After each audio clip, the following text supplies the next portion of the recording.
So with that, let me introduce Dr. Lemay.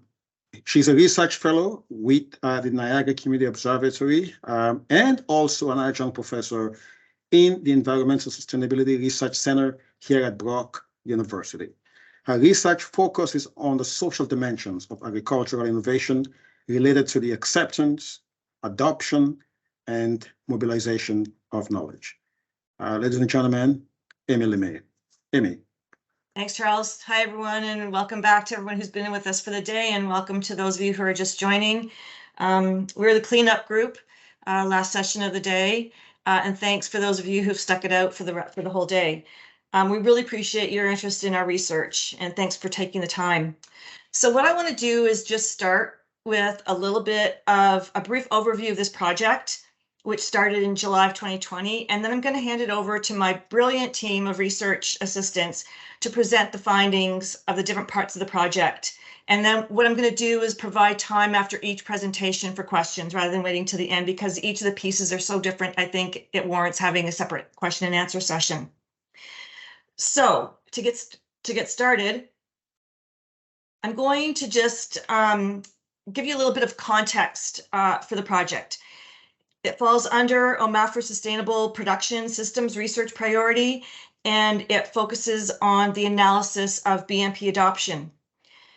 In terms of the research problem, OMAFRA has identified inconsistent adoption of BMP's best management practices and variable participation in BMP cost-sharing programs across the agriculture sector as an issue that needs to be better understood.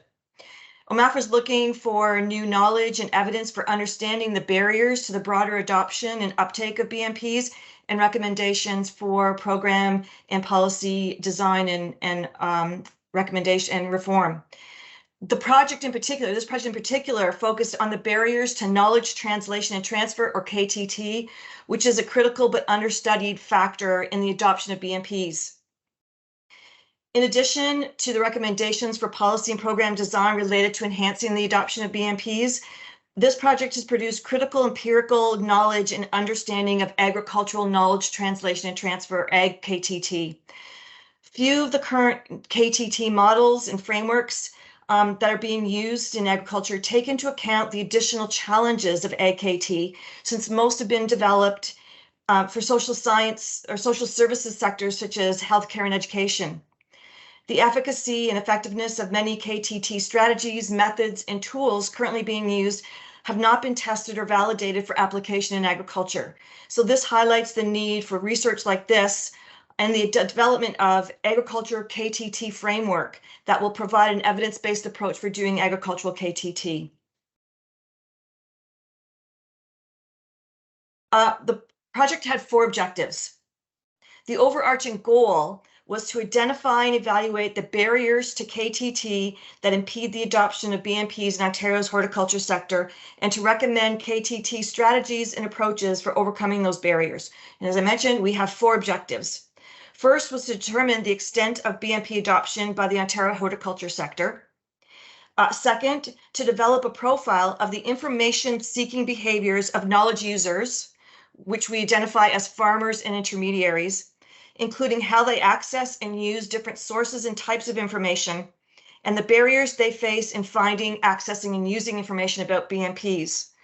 Our third objective was to develop a profile of the KTT strategies of knowledge producers, who we identify as BMP researchers and intermediaries, including their preferred KTT strategies and their preferred knowledge users, as well as the barriers they face in sharing information and getting research used. And finally, to identify potential alignments or misalignments between the knowledge-seeking behaviors of knowledge users and the KTT strategies of knowledge producers. So the project had 3 parts. There were 3 distinct pieces to this project. The first was a global knowledge synthesis that tried to understand and tease out the factors that hinder and enable KTT in the adoption of BMPs in the horticulture sector. And Shannon is going to present that work. The second piece was a series of 3 online surveys that targeted farmers, intermediaries, and researchers in understanding these behavior profiles, and Paige is going to present us some of that data.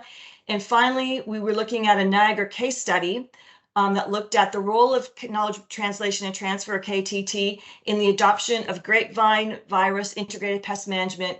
And that is Caitlin's master's research thesis work, and she's going to be presenting that work. Before we get started, I just want to acknowledge the project team. We had a research team and we had a project advisory committee, and I want to thank them for their ongoing support and continued support over the course of this project. So I'm going to turn it over to Shannon first, who's going to present the findings of the knowledge synthesis. She will be followed by Paige Fournier, who will give us a glimpse of the survey results. Specifically, she will present the data on farmers' preferred sources and types of information. And then Caitlin will present some of the preliminary findings from her thesis research. And as I mentioned, we'll have time after each presentation for questions. So Shannon, while you're sharing your screen, I'm going to do a brief introduction.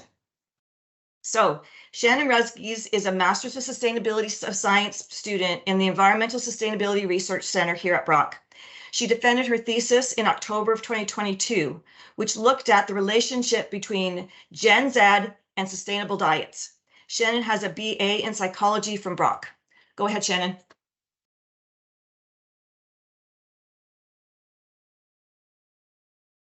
Thank you for the introduction, Amy. So my name is Shannon Rusgies, and today I'm going to be presenting on the role of knowledge translation and transfer in the adoptions of BMPs in the horticultural sector, and it's a knowledge synthesis conducted by myself, Dr. Amy LeMay, and Caitlin Carr. Sustainable best management practices, also referred to as BMPs, are practical and affordable approaches to conserving a farm's soil and water resources without sacrificing productivity. The development of BMPs is research-based and requires knowledge to be disseminated amongst a complex group of stakeholders, ranging from researchers to knowledge users. This process of knowledge exchange can be referred to as knowledge translation and transfer, or as I will be calling it, KTT, throughout the rest of the presentation. Successful KTT is essential in ensuring the adoption of BMPs. However, research on the role of KTT and BMP adoption within the horticultural sector is not well understood. We had two research objectives for the knowledge synthesis. The first was to understand the role that successful KTT has in the adoption of BMPs. And second was to determine the factors that facilitate and hinder successful BMP KTT. A knowledge synthesis was conducted, which is a comprehensive and rigorous analysis of the literature and other forms of knowledge on a particular topic or issue. The methodology we followed consisted of 6 steps, followed by publishing a public protocol. So we started with a literature search, which yielded around 1,900 results.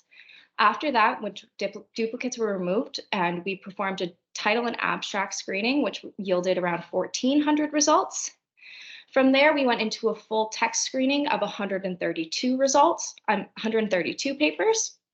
Of those 132 papers, we characterized and prioritized them, which left us with 45 papers. Those 45 papers were then, 24 of them were coded after the prioritization. We then conducted a narrative synthesis and analysis. The results I'm going to be presenting are themes that we pulled from that narrative synthesis, and they are as followed. First, we found that various knowledge sources and types of knowledge are required for KTT. Some farmers learn best through field trials, some learn best through the internet. You need a variety of sources of knowledge in order for it to be effective.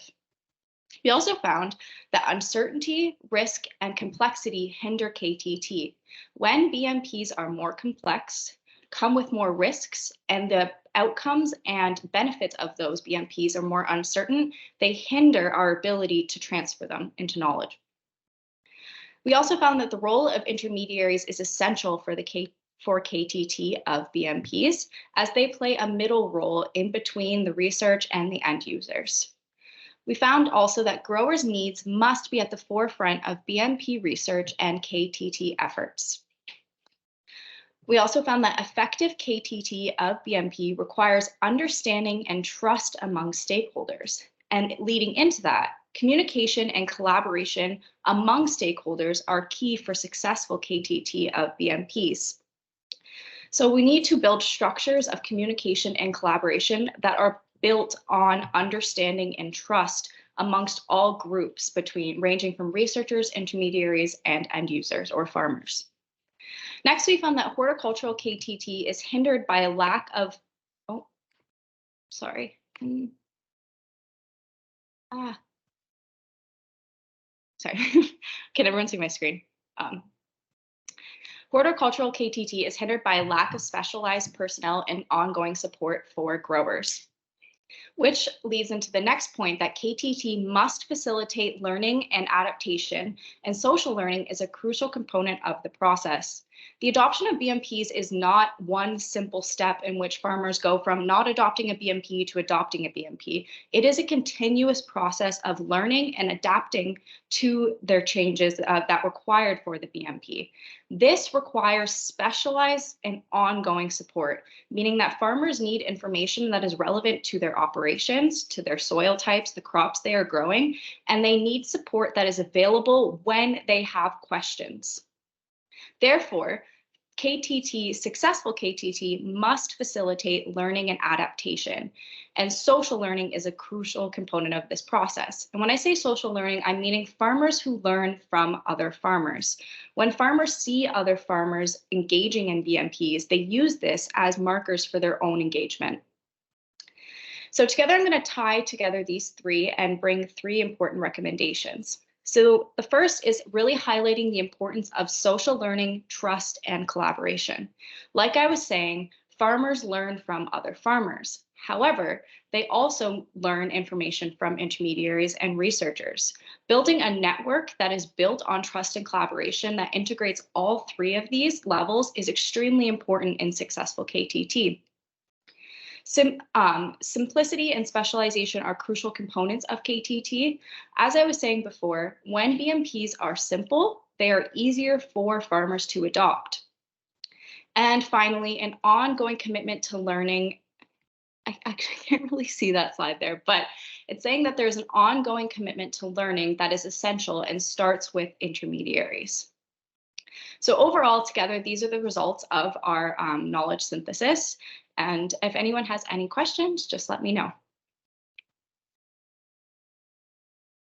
I'm going to keep the poster up. Yeah, poster. That's great, Shannon. Okay, thank you, Shannon. That was very well done. Thank you so much.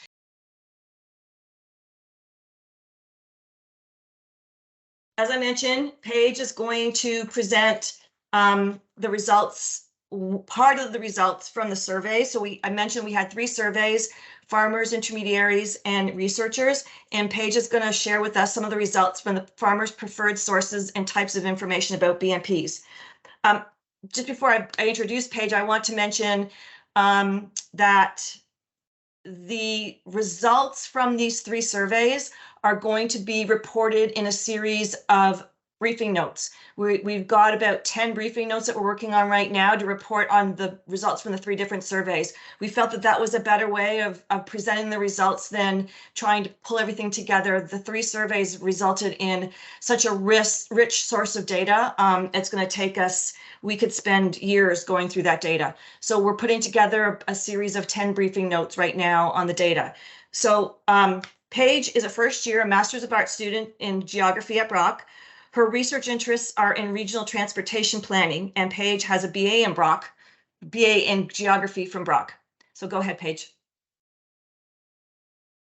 Thank you, Amy. I do just want to give a warning that my power is like kind of flickering a bit, so if I disappear, that will be why. So thank you everybody for coming. My name is Paige Fournier, as you know, and for this project I worked in partnership with Shannon Rusgi's under the guidance of Amy LeMay. So I will be presenting farmers' preferred sources and types of information about BMPs. So there's a lot going on here, but I will direct your attention up to the top left of my poster. So to offer some background, the information here is part of a larger project looking into knowledge translation and transfer, KTT, as you all know now, in the adoption of BMPs. So BMPs are knowledge-intensive, research-based innovations, and therefore their adoption is linked to effective KTT. So overall, we hope that our results from presented here and from our briefing notes contribute to policy recommendations for overcoming the barriers to KTT between all 3 groups, farmers, intermediaries, and researchers, that impede the adoption of BMPs. So the objective here was to gain insight on farmers' most and least preferred sources and types of BMP information. More on that in the methods and data. So the data here is derived from an online survey that was carried out targeting Ontario farmers from January to March 2022.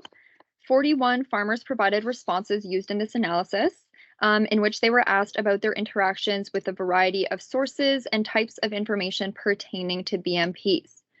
So just to distinguish between sources and types, sources are organizations or individuals from whom farmers seek information about BMPs, and types are the various forms that information about BMPs are shared and disseminated. The two are not necessarily exclusive of one another, rather they work in tandem in the process of KTT. So in the survey, the responses were originally recorded on a 5-point Likert scale, which we aggregated for analysis into the categories listed here. So for usefulness, the questions were phrased similar to how useful do you find this source or this type? And not familiar and not useful responses were left as is. Useful to some degree is an aggregation of somewhat useful, useful, and the very useful categories. For frequency, the questions were along the lines of how often do you use this source or this type? Never, and never was left as is. Rarely used is a combination of the rarely and sometimes responses, and frequently used is a combination of most of the time and always. This was just to make it simpler during the analysis and provide more meaningful results. And so the results we do have here are shown as percentages of the total responses for that given source or type. So before diving into the results, I will just give an overview of the table that we have on my poster here. So in the first column, we have the highest percentage of farmers saying that either that source or that type was useful to some degree. And then the second column is the highest percentage of farmers saying that that source or type was not useful. And then the third and the fourth columns are about frequency. The third one refers to the highest percentage of farmers who reported that source or type frequently used. And then the highest percentage of farmers saying that that source or type is one that they never used. Okay, so on to the results. As the first point says, farmers generally have a strong preference for certain types and sources of information and consult a wide variety of each. So we thought this consensus was especially important to demonstrate, and that is why we have listed so many in our highest percent useful column. As you can see, from scientists and researchers from scientists and researchers and other farmers have 100% of our respondents saying that they were at least useful to some degree. And for our types, everything from scientific publications down to fact sheets, again, 100% of farmers that we sent the questionnaire to said that they were useful to some degree.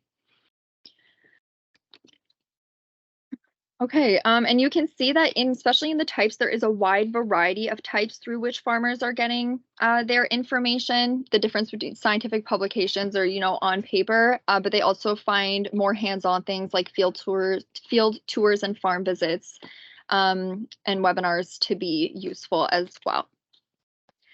So even the type that had the highest percentage of not useful, which is social media at 53.1%, still isn't overwhelmingly rejected as a type. So the farmers are really incorporating variety.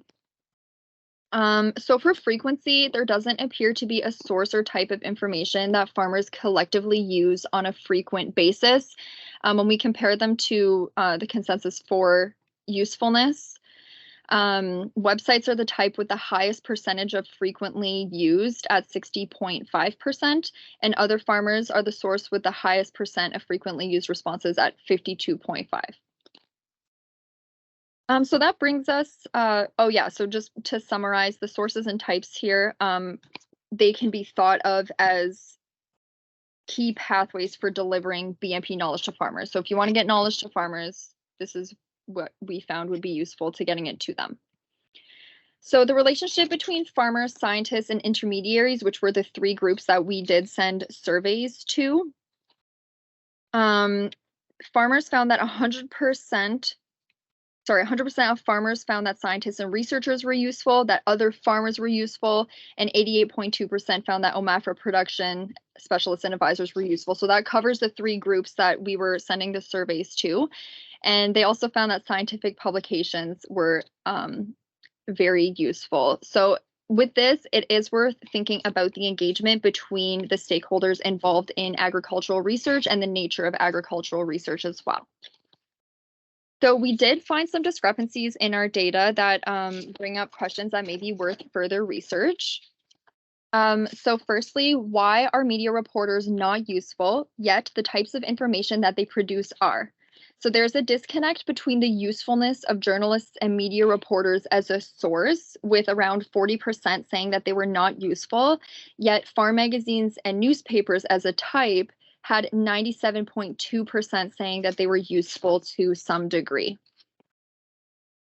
So secondly, we were asking ourselves how farmers are using patents as a type of information about BMP.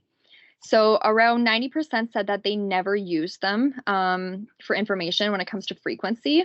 For usefulness, 30% of farmers found them not useful, and 55% said that they were not familiar with them as sources of information about BMPs. Yet we still had 17% finding them useful to some degree. So that begs the question of what type of information about BMPs are farmers getting from patents, because this was unexpected for us to find in our data. Finally, why are infographics not frequently used yet deemed useful? So it is one of the least frequently used types, with 48.6% saying that they never use them, and just 2.7% using them frequently. And for usefulness, 36.7% of farmers said that they were not familiar with infographics. However, we still had 46.7% finding them to be useful to some degree. So does this mean that fewer farmers, or the fewer farmers that are using them, deem them to be very useful, or we might question accessibility barriers, which such a high percentage saying that they were not familiar with infographics? Okay, and that's it. And I will open the floor up to questions. I will also leave my poster up here. Thanks, Paige. Well done.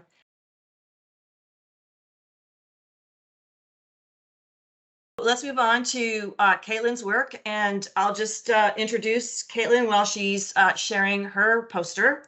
Caitlin is a second-year Master's of Sustainability Science student in the Environmental Sustainability Research Center at Brock.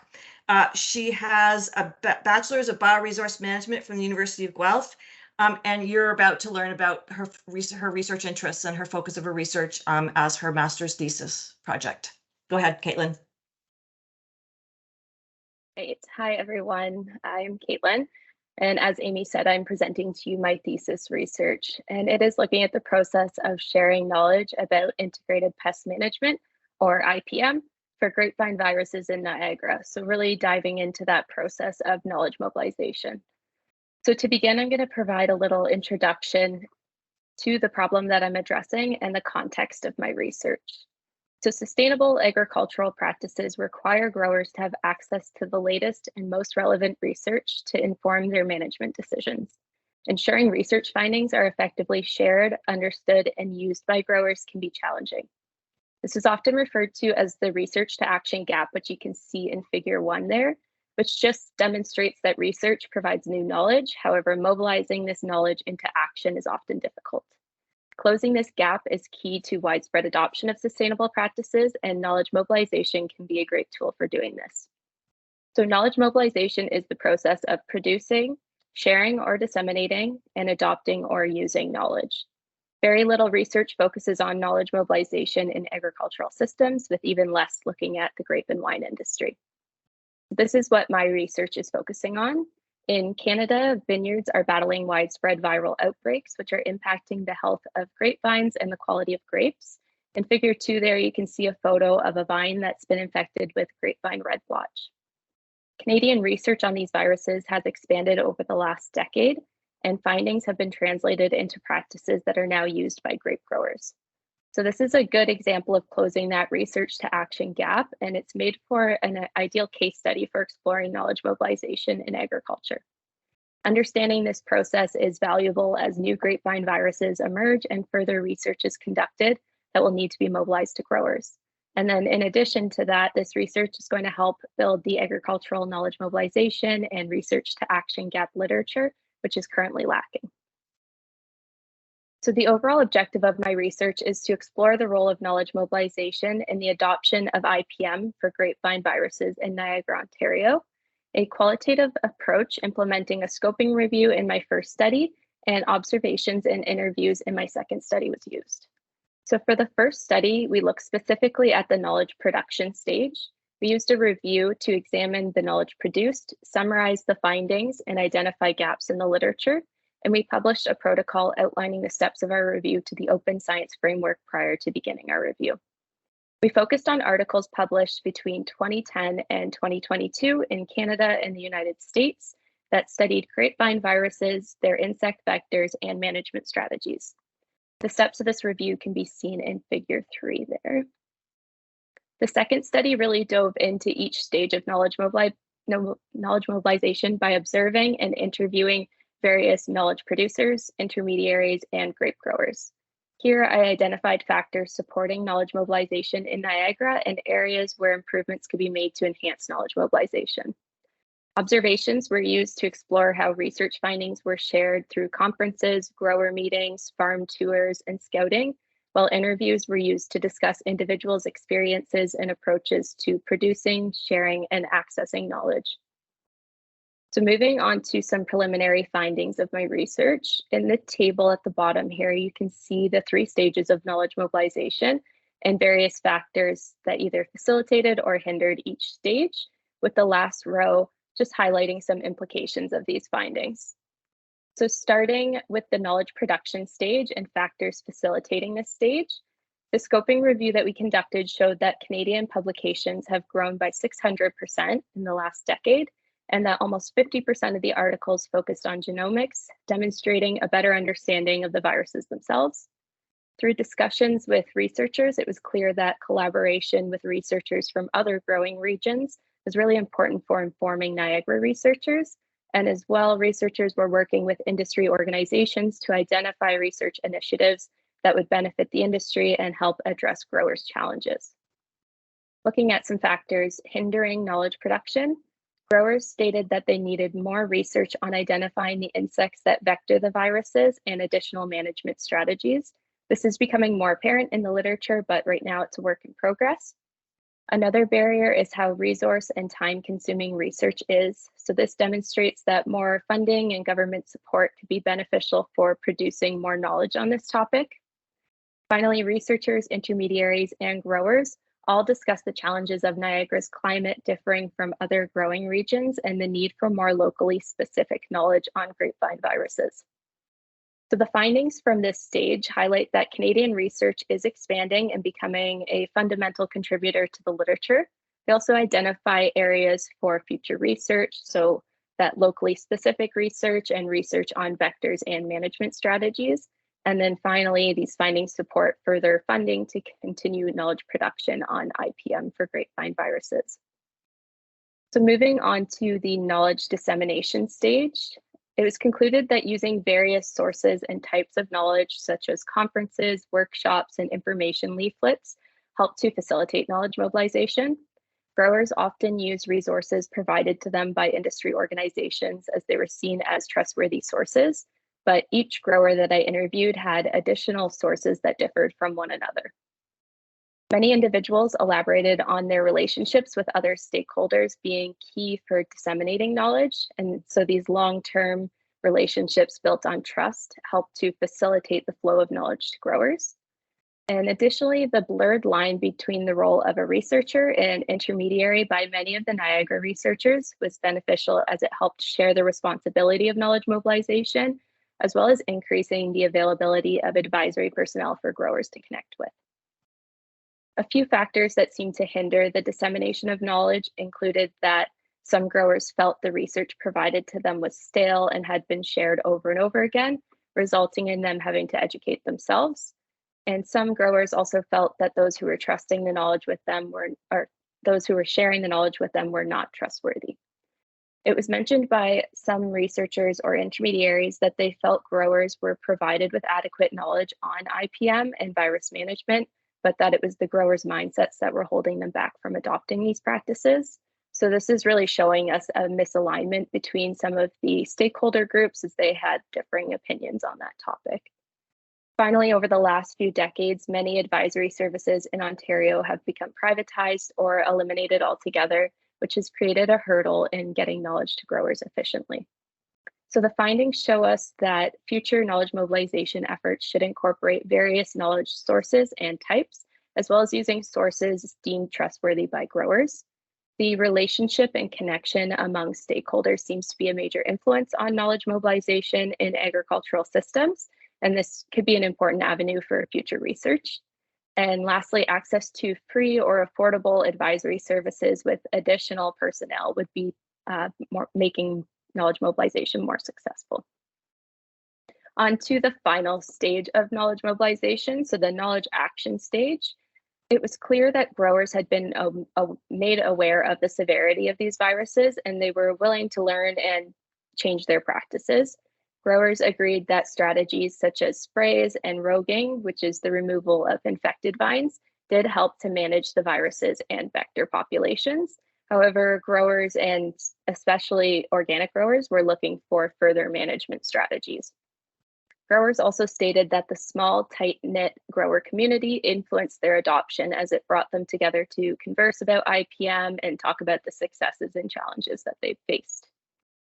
Some of the factors that hindered the knowledge action stage included that some growers felt that there was a lack of knowledge and practical solutions that responded to their challenges. So this is going back to needing further knowledge on vectors and management for specifically the Niagara climate.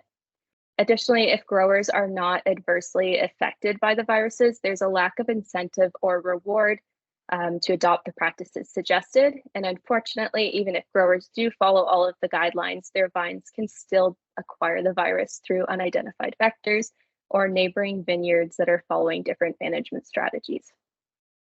Finally, there's limited ongoing informational and financial support available for growers, and having this support to address their concerns is essential for the adoption of IPM.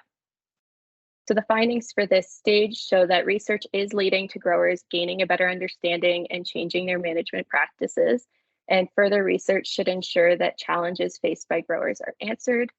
Further support, incentives, and rewards may help to increase IPM adoption.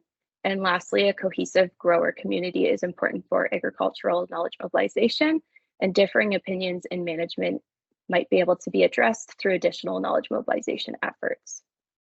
So in conclusion, the network of Niagara researchers, intermediaries, and growers has shown to successfully mobilize research on IPM for these viruses. There are many factors that have facilitated this, with seemingly the most important ones including increased knowledge production, strong and trustworthy relationships and connections, and various knowledge mobilization efforts from both researchers and intermediaries. However, there are also some factors that hinder the mobilization of IPM in Niagara that could be improved on, and these include more knowledge on vectors and management, additional funding, support, and advisory personnel, and better alignment and cohesion among researchers, intermediaries, and growers. That concludes my presentation. If anyone has any questions, I'd be happy to answer them. Thanks, Caitlin. Very well done. Before we start questions, I just want to point out and sort of circle back to some of the questions that we've had in the previous presentations. This project is kind of drilling down, Donna, into that issue you mentioned about what stage do we look at and what types of sources of information are we using. So Caitlin's project is doing just that. It's a deep dive. It's a case study deep dive. But you can see just how labor intensive this type of research is in terms of generating the data and collecting the data. The second point is it's a success story. And that's the reason why we included it, is that we were seeing the idea for this piece of the project came from prior research I did, postdoc research I did at Guelph on BMPs and KTT, and the issues that were being faced with the emergence of these new viruses, and how the research was being mobilized because it's such an urgent issue for grape growers, because not only does the viruses affect the quality of the grapes, but it also kills the vines. And so We needed to get the research done quickly and get it out there. And so I saw it as a real success story for KTT. And that's why I wanted to dig a little bit deeper into it, to unpack what made it, what was it about the KTT that was being done around grapevine virus research that was so successful. So that's sort of the background to Caitlin's master's thesis research.